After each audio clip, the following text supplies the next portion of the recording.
Hi, welcome to TechDevNet.com's second interview series.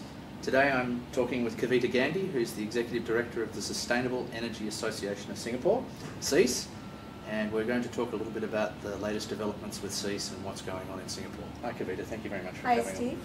So how have you been? Well? Good. Good. Busy? Yes. I hear you were in Manila last week. That's right. Yeah, I'm good to hear. Yes. Now the big news is the white paper. And I wanted to ask you a few questions about the white paper. How long was it in making? Well, it took us a good 6 to 7 months. It's our first white paper that we put together. Okay. As you know, SEAS, you've been a member of SEAS, and SEAS has been in existence for about 7 years now. So we spent a lot of time on helping our companies with in various areas, including business development, training, etc. But there was one piece that was missing, which was thought leadership. And we were doing it in a very informal way, in an ad hoc way. But we thought it was time that we really put together a thought leadership piece that people could refer to understand a bit more about the renewable energy and clean energy sector in Singapore. Yeah, through the process of doing it, there were some interesting outcomes. Did you find anything during the process doing the white paper that surprised you, or that perhaps you, on further analysis of what was going on, you found some new opportunities? Well, there were many things in it which didn't surprise me because I am very much in this sector, but it surprised a lot of people who read the white paper. The normal strain that you hear is renewable energy is too expensive, Singapore doesn't have enough resources, it can't be done in Singapore. But hey, the news is that renewable energy could constitute up to about 7.3% of Singapore's forecast 2025 demand. That's not an inconsequential number, I think. No, it's not. And considering it's mostly solar with some biogas and some That's right. That's very impressive. Yeah, I think the amount of space that Singapore has that is probably not fully utilised is quite interesting, and I think that was found out during the process as well. Yes, exactly. Yeah. We could do up to 3635 gigawatt hours of electricity each year using renewable sources. And for solar, we have a lot of space. We have roofs on our buildings, apartment blocks like HDB, etc. We also produce a lot of food waste. You do produce and organic waste. Yep. And we could put it and we could convert it into a useful source, and turn it into either electricity or gas that can be used. One of the things that I think would have surprised a lot of people about the paper was that Singapore, being very conscious of its green garden city focus, produces an enormous amount of waste biomass, tree clippings, horticultural waste. Right. And that was, I was actually surprised by how much there was. It's like 1,500 tonnes a day, but a lot of it is quite wet. And the technologies exist here for that to be taken up. But it was interesting because the biomass side of that was the one that is probably going to get penetration first, in terms of getting most of its penetration first, because that's in process. Solar is just a matter of convincing people and setting the things up. It's already happening, Steve. Really? Yes, okay. It's already happening. We are seeing very large projects coming on stream, being done by our members. We have the Singapore Sports Hub, has a 1.2 megawatt solar system. Wow. There's a local grocery chain, Sencheong, is getting 1.4 megawatt installed capacity. Where are they doing that, at their depot? Or? At the warehouse facility that they have. Okay, that's interesting. And there are several such projects that are in the pipeline, and the reason being the full cost of electricity that we pay in Singapore is making, and the dropping cost of solar modules is making it very, very attractive for people to come in and do these systems in Singapore. The energy costs in Singapore are linked to bunker oil prices, I think. What's interesting is that the fuel price for Australian fuel is indexed to Singapore. Right, okay. Yes, that's another interesting fact that a lot of people don't know. Okay, so I'm glad to hear that the white paper's been released. We're going to put a link on the site to where the white paper is. Right. And it would be very interesting to see which countries follow up with doing their own white papers, and we'd be interested to see what the comparisons are. Right, and another thing I would like to add here is this is an industry-led white paper. So it's people who are actually doing projects on the ground So they understand it very well, and they also understand the challenges that are there and how could we really accelerate the growth.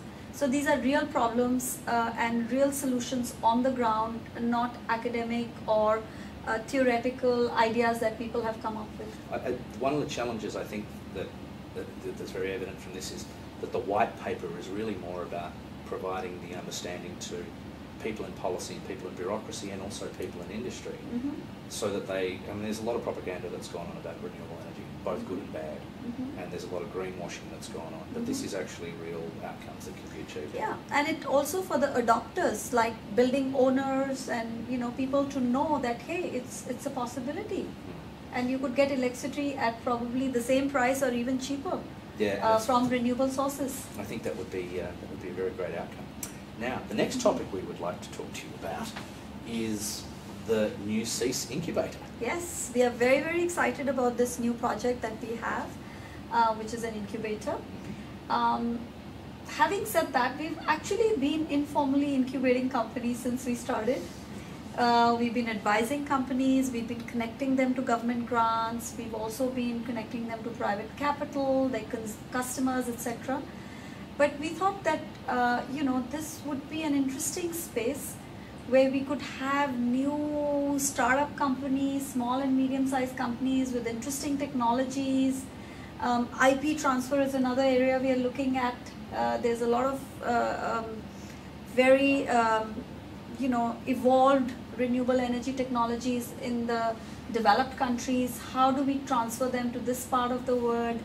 So this incubator hopes to be like a catalyst to really get all that going, and also provide the so-called help that these companies need to really go to market.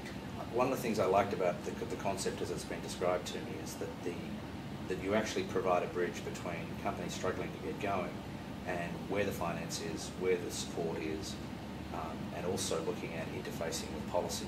So from that side, it sort of accelerates the capacity of the companies, but also makes them more likely to succeed. Right. And I think that's a great challenge in the clean tech space at the moment, that there's not enough companies to do the work. Right.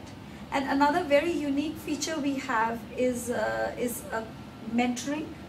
So we are collaborating with the Institute of Engineers Singapore, that has a college of fellows. Yes. So these are very experienced engineers who've been CEOs, they've led companies, but they may be close to retirement age, and they're very happy to mentor some of these younger companies. So we are hoping to match up these companies with the mentors, who could give them a reality check and who could also assist them in different ways. So that's an added feature we have. Yeah, that gets onto a very interesting point, because one of the challenges with the white paper is to explain to people where the opportunities are and how models are changing, and how one of the great examples would be not so much in renewables but in IT, the use of cloud technologies. Cloud has now become the dominant theme for delivery of services, and what we're seeing now is that transmission of power is also going into that cloud mentality as well. So one of the challenges and one of the reasons why we're doing this series is that a lot of people under the age of 35 don't quite know where to get access to technologies and take part in this space. But also the challenge is a lot of people who are over 35 have a perception of what renewable energy is and what the opportunities are. And it would be very interesting to see during the incubator exactly how perhaps some of your mentors might be challenged by some of the ideas that are coming up. Now, absolutely, yes. Absolutely, and we are very open to that, and we want to get the new Yahoos and Googles of the clean energy world come out of Singapore. Wow. And that is really our aim when we are, we're doing this incubation facility like that. We want to give that opportunity to younger companies. I think Singapore is a good location to do this sort of thing, because it's got a great critical mass for finance, but also in terms of people meeting here to do deals. Singapore is an entrepot, and as a consequence, it has that capability. And the research and development funding that government has set aside. And I think government's very keen to catalyse that. Right. Are you seeing companies come out of other places like, say, Thailand, Indonesia, where technologies are coming into Singapore? That's starting to happen. In fact, our first incubatee is from India. Oh wow. Okay. And he's doing microgrids. Okay. And he wants to do those microgrids in countries like Cambodia, Indonesia, and he's got a very successful model out of India. And so we are helping him to really scale up, because I think microgrids are all about scale. Yeah, and you've got to be able to roll out 50 of them, not just one. Exactly. Yeah. So yes, we are seeing companies coming from developing countries as well as developed countries, and Singapore has become like that springboard that can provide the various infrastructure requirements that they need, whether it's finance or even it's some technology enhancement that's required. And we at CEAS and the incubator, we hope to play that role for these very, very interesting and exciting companies. Now, quite a lot of information about the incubation process and the services on offer is on your website. We are doing a separate microsite for the incubator. Okay. That should be up and running in the next 1 month or so. Okay, so that people can go to ceas.org.sg to find Right. out more information.